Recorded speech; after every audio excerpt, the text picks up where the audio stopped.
Dear colleagues, dear friends, I'm Francois Houyez. I work for Houyez, the European Organization for Rare Diseases, which I represent at the European Medicines Agency. And today I will explain you the roles you can have at the agency. So first, Houyez signed an important code of practices guiding the relations between patient organizations and the healthcare industry. This is to explain how serious, responsible we are when working on one hand with industry and the other hand with regulators, so that we explain clearly that there is no conflict and that all this is highly transparent. And I encourage your organizations to also sign this code of practices.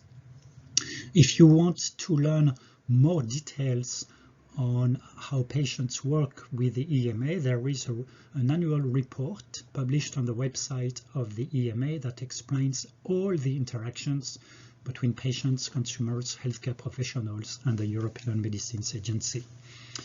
To give you an idea, each year, and even during COVID-19, it's more than 1,000 patients who interact with the agency in one of the many activities. And here a few are listed. For rare diseases and orphan medicinal products, there is a committee called Committee for Orphan Medicinal Products, where patients are full members. Scientific advice and protocol assistance, which is specific for rare diseases. This is to provide advice to the developer of the product, for example, on how to measure the efficacy, how to measure quality of life, or how to design the clinical trial, etc., etc., etc., where the contribution of the patients can be very rich.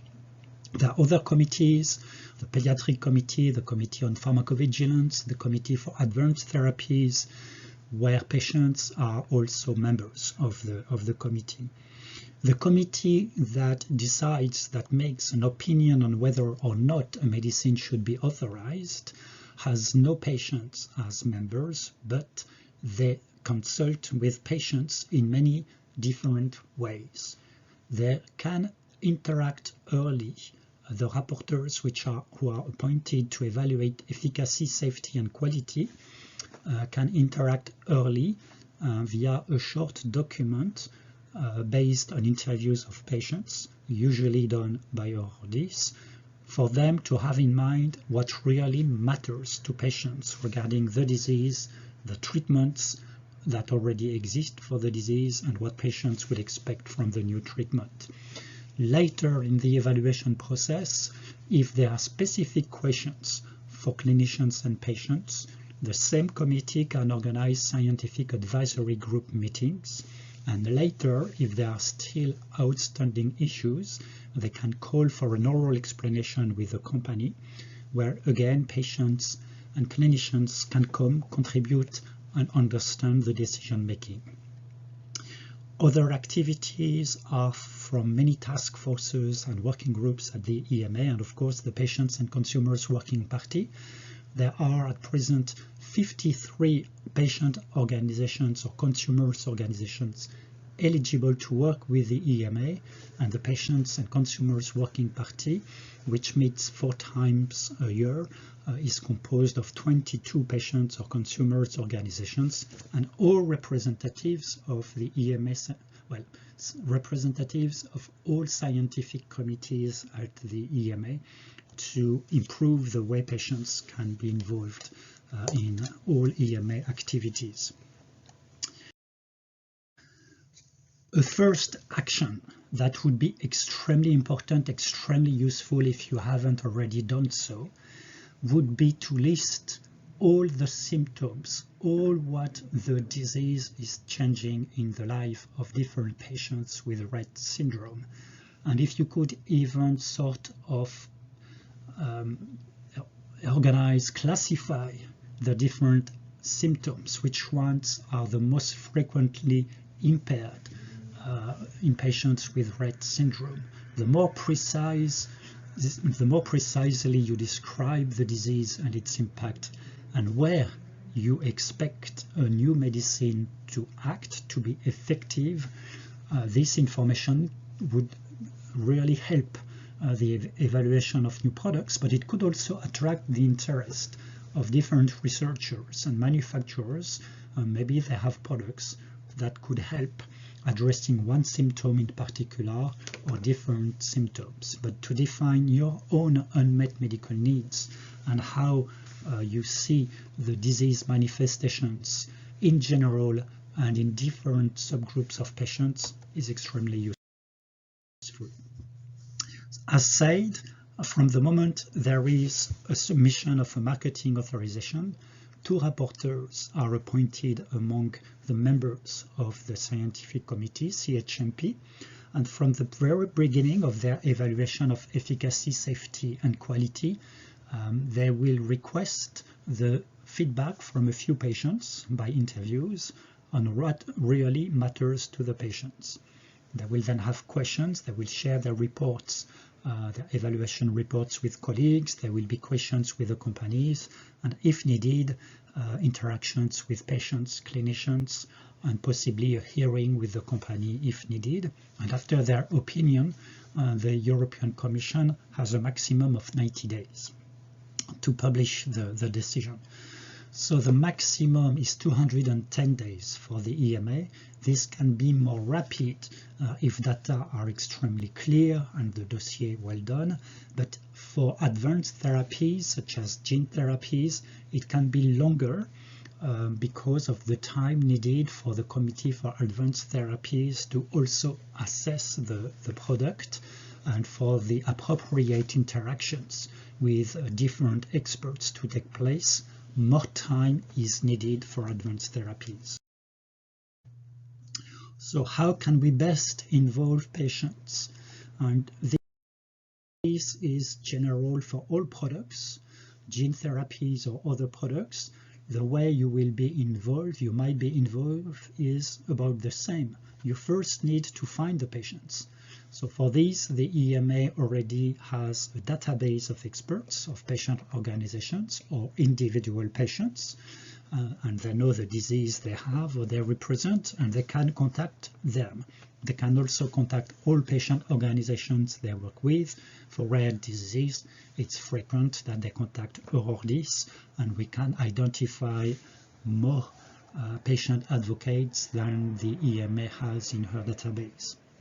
Then you need to prepare the experts. You need to explain what the procedure is, what is their role, which documents they will receive and when, plus complete the administrative tasks such as filling in the declaration of interest, etc. Then you have the involvement itself, the participation in the discussions. You can take part in face-to-face meetings. You can be interviewed online. You can respond to questionnaires, and you can also conduct or take part in patient preferences elicitation studies. At the end of my presentation, I will tell you a few words about such studies. Once you could contribute, there are 2 things. First, how to include your contribution and the contribution of all other experts to the report, but also evaluate your contribution. And for this, you will have an opportunity to explain, for example, if you felt you were well prepared, or if you felt that you were listened to during the meeting, etc. And then there is the acknowledgement of your participation.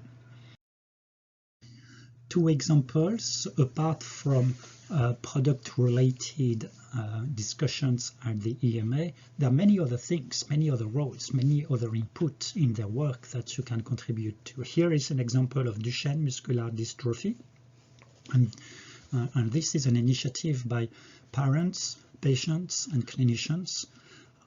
As until this was completed, the main way to evaluate the efficacy of a medicine was to ask patients to walk for 6 minutes, measure the distance, and see if the distance would increase or decrease with a new treatment.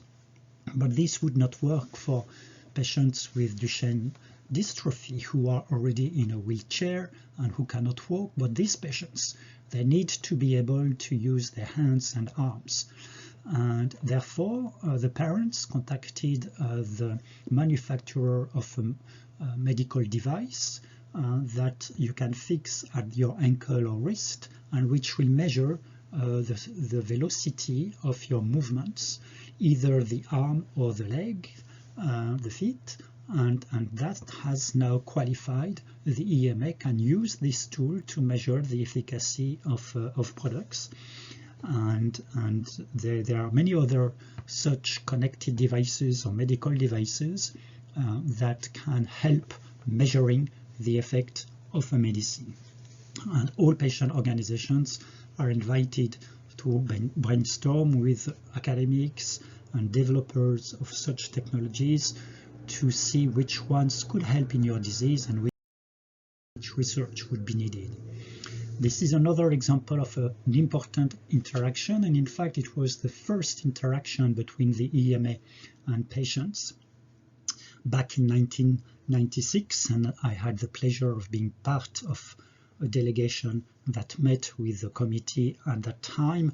At that time I was advocate for HIV and AIDS, and us, the patient representatives, we had attended many scientific conferences where we had collected a lot of information on how to assess the efficacy of antiretroviral treatments, not based on mortality or new cases of AIDS, but the efficacy of the products in reducing the numbers of copies in the body, knowing that if you can guarantee that the number of copies can be reduced below a certain threshold, this would translate in lower mortality 6 months later. And that is what you call a surrogate marker. So we showed all the data we had collected in scientific conferences to the committee, and they organized a scientific committee, a scientific workshop dedicated to how to measure HIV viral load, and if HIV viral load could replace the classical mortality endpoints, which they did. And you see the result of this was to shorten the duration of clinical trials from 3 to 4 years in average to 16 to 24 weeks, measuring the quantity of virus in the body and the evolution under treatment, and no longer the mortality. That's quite an acceleration for the development and the commercialization of treatments for AIDS and HIV. You can have an excellent summary of all the activities that patients can contribute for the development, regulation and safe use of medicines in this report from the Council of International Organizations in Medical Sciences, CIOMS, a report published last September, which you can download for free, and you can read here all the chapters covered in this book.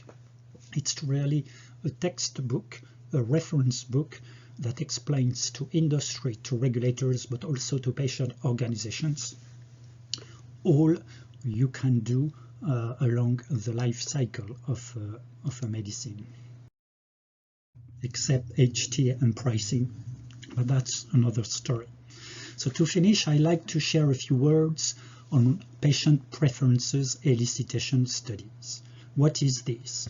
Usually when, for example, this committee at the EMA consult patients, they would invite 1 or 2 patients, ask questions, and see, for example, how the patients weigh the benefits, the side effects, the difficulty to use the product. But if you could have feedback from a larger group of patients, the information would be even more useful than the contribution of 2 patient advocates. And there are different techniques. This one is based on discrete choice experiments, and it was conducted initially on multiple sclerosis for a monoclonal antibody called natalizumab. And this is how it looked like. You had to select first the main benefits expected from treatment A or treatment B. But these treatments, they also have side effects, different ones. So here you see a comparison of what they do, positive or negative. And you ask the patients, based on these elements, on this information, would you prefer treatment A or treatment B? And here you see they would prefer treatment B because of no relapses, slower disease progression, and to them the liver failure risk, the fatal liver failure was quite limited, and so they preferred treatment B. And then you can change some characteristics. And here now treatment B has some relapses and same evolution than treatment A. And you can ask again to the patients which one do you prefer. And here you see a change. It's a half and half, a 50-50.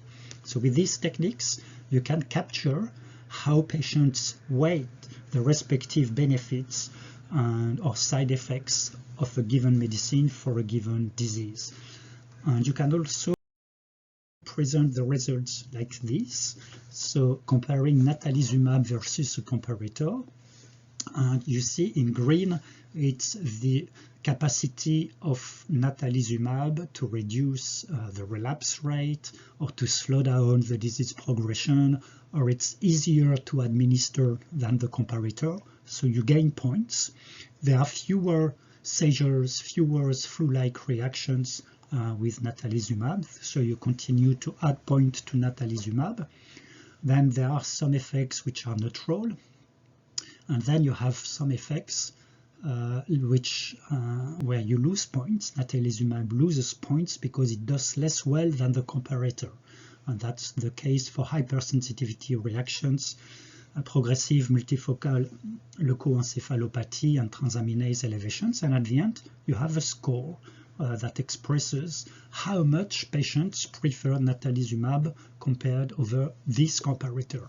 The same method can be run in regulators or healthcare professionals, but it quantifies the preferences of a certain group of patients. And this information can be extremely useful as an information among many other information when the regulators are making their decisions. To conclude, I would say that engaging with us, the patients, is not just to contribute to the evaluation of medicines, but it's also a matter of trust and transparency. We can assist, we can be witness, see how these important decisions that affect our lives are made. Even if we don't contribute, we should be there always. And if we can contribute to the scientific discussion, then even better, of course.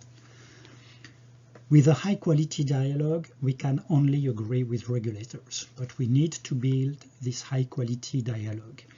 And it can be via surveys, via patient preferences elicitation studies, but it can also be by taking part in scientific advice discussions.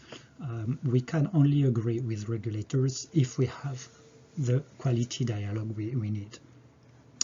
And the EMA would be extremely interesting in the years to come or months to come to expand, to explore new methods to capture, to obtain feedback from patients via different techniques like the patient preferences elicitations.